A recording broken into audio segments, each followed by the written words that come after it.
ہم چاہتے ہیں کہ جتنے بھی کے پی کے میں سارے پاکستان میں آروز ہیں جن کی ابھی بھی کوئی کانشنس زندہ ہے، جن کی انسانیت ابھی زندہ ہے، جنہوں نے قسمیں کھائی ہیں، جو وعدے کیے ہیں پاکستان کے ساتھ، اگر ان کو تھوڑا سی بھی احساس ہے کہ یہ پاکستان کی عوام سے چوری ہوئی ہے تو وہ خود آگے آئیں اور کمشنر صاحب کی طرح بے شک استعفیٰ نہ دیں۔ اگر وہ سامنے خود نہیں آ سکتے، ہم ان کے ساتھ بیٹھ کے پٹھانوں کا، ہمارے کے پی کے ایک طریقہ ہے جرگے کا، وہ آ کے قرآن پہ ہاتھ رکھیں گے، اور جس طرح قرآن کا ایک بتایا ہوا طریقہ ہے کہ وہ اپنی بیوی کو، اپنے بچوں کو، اپنے فیملی کو اس قرآن پہ ہاتھ رکھ کے بد دعا دیں گے، جس طرح قرآن میں ہے وہ اپنے پہ گواہی دیں گے کہ اگر میں نے ایک ووٹ یا ایک رزلٹ بدلا ہو تو مجھ پہ اللہ کی تباہی ہے۔ ہم سب سارے بیٹھے ہوں گے، آپ میڈیا بھی ہوگا، ہم سب کی عزت کرتے ہیں، نہ ہم کسی پہ دھاوا بولتے ہیں، نہ ہم کسی سے زبردستی کریں گے، وہ یہ قرآن پہ ہاتھ رکھ کے کرتے ہیں۔ اگر وہ کرنے کو تیار ہیں ہم اپنی ہار مان لیں گے، بات ختم ہو گئی۔ لیکن یہ نہیں ہو سکتا کہ آر او صاحب کا دفتر بند ہو، آر او صاحب کا ٹیلی فون بند ہو۔ کس چیز سے ڈرتے ہیں؟ اگر آپ نے اتنا حق سچ سے کام لیا ہے تو پھر سامنے آئے۔ آپ تو پاورفل لوگ ہیں، آپ تو ڈی سیز ہیں، اے ڈی سیز ہیں، کمشنرز ہیں، آپ تو دنیا ہلانے والے لوگ ہیں، تو آپ ہم سے بھی ڈرتے ہیں جو اس بینچ پہ بیٹھے ہیں؟ ہم کیا کر لیں گے آپ کا؟ اب تک ہم نے کیا بگاڑا ہے جو آگے بگاڑ لیں گے؟ مین ایشو یہ تھا۔ اس کے بعد گجرانوالہ سے ایک ریٹرننگ آفیسر جو ہیں، آر او پریزائڈنگ آفیسر جو تھے پولنگ اسٹیشن پہ، ان کی بہت لمبی میرے پاس کلپ ہے، وہ آج آپ سے میں شیئر کر لوں گی۔ اس میں بھی انہوں نے بتایا کہ ان پہ بہت زور زبردستی تھی، اور کہتے گجرانوالہ میں نے وہ رزلٹ دیے جو مجھے کہا گیا تھا۔ تیسرا ایک امیدوار ہے، وہ بھی پنجاب کا ہے، پی پی کا ہے، اور وہ خود کہہ رہے کہ جی میں الیکشن صبح 3 بجے تک ہم 3 سیٹیں ہار رہے تھے، 2 پی پی کی، 1 این اے کی، اور جب صبح 8 بجے اٹھا تو مجھے کال آئی جس سے آنی تھی، اور کہا گیا کہ جی مبارک ہو آپ تو جیت گئے۔ تو کہتے جی میں اپنی جیت کیسے مان لوں؟ ہر کسی کو جیت کا شوق ہے۔ اور آپ نے کتنے ایگزامپلز دیکھ لیے، پی ایم ایل این سے، پیپل سے، ہمارے ایک ہیں doctor Naseer Cheema, P M L N کے ہمارے ایم این اے۔ تو ایسے الحمدللہ اس وقت پاکستان میں چہرے ابھر رہے ہیں جن کو یہ سمجھ آ گئی ہے کہ حرام اور حلال میں کیا فرق ہے۔ ہم کسی کی ذاتیات پہ نہیں جاتے۔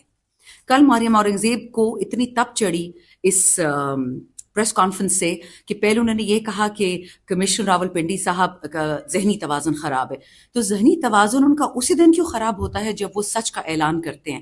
الیکشن والے دن کا ان کا دماغی توازن ٹھیک تھا جب آپ نے اس کو اپوائنٹ کیا تھا، اور مریم نواز نے ٹویٹ کی تھی، جو ابھی بائی دی وے ڈیلیٹ ہو گئی، وہ بھی میں آپ سے شیئر کرتی ہوں۔ مریم نواز نے ٹویٹ کی تھی کہ جی یہ آدمی تگڑا ہے اور یہ انشاءاللہ ہمیں جتوائے گا۔ 26 سیٹیں پی کے کی، پی پی کی، اور 13 این اے کی۔ اب وہ بندہ کہہ رہے ہیں میں سچ بول رہا ہوں، میں حلف پہ بات کر رہا ہوں، اور آپ اس کو جھوٹا کہہ رہے ہیں۔ تو یہ پہلے جھوٹا کیوں نہیں تھا، یہ ابھی جھوٹا کیوں ہو گیا؟ یہ ماننے والی کوئی بات ہے؟ اوپر سے جو مریم اورنگزیب نے سب سے غلط بات کی، جس سے یہ ثابت ہوتا ہے کہ چاہے وہ پی ڈی ایم ہو، چاہے وہ نون لیگ ہو، چاہے وہ پیپل ہو، چاہے وہ جو بھی ہو، وہ اس ملک کو قانون کے دائرے کے اندر رہتے ہوئے نہیں چلانا چاہتے۔ وہ انہوں نے کل کہا کہ ہم چاہتے تھے کہ آج سے 10 سال پہلے خدا نہ خواستہ خان صاحب کا سر ہم قلم کر دیتے۔ اگر ان میں اتنی ہمت ہے کہ وہ جو بندہ بے گناہ بیٹھا ہوا ہے جیل میں، اس کا سر ہم قلم کرنا چاہ رہے ہیں، کاٹنا چاہ رہے ہیں، تو میرا اور آپ کا کل کو کیا ہوگا؟ ہمارا تو کوئی پوچھنے والا نہیں ہے۔ وہ تو ایک وزیر اعظم رہ چکا ہے، پہلے ہمارے گھروں میں گھسے، ہمارے خواتین پہ دھاوے بولے، کل شیر افضل مرود کے گھر میں گھسے، اس کے سٹاف کو لے گئے، گھر توڑا ہے۔ یہ روایت کہاں رکے گی؟ اور میں آپ کو یہ بتا دوں، آلدو الحمدللہ خان صاحب اور اس کے جتنے ہم پیروکار ہیں، ہم بدلہ لینے والوں میں سے نہیں ہیں۔ ہمارے کے پی کا کلچر اگر آپ ایک سیکنڈ سائڈ کے لیے رکھتے، لیکن کیا یہ مطلب ہے کہ پاکستان کے ہر گھر میں پولیس گھسے گی بغیر وارنٹ کے؟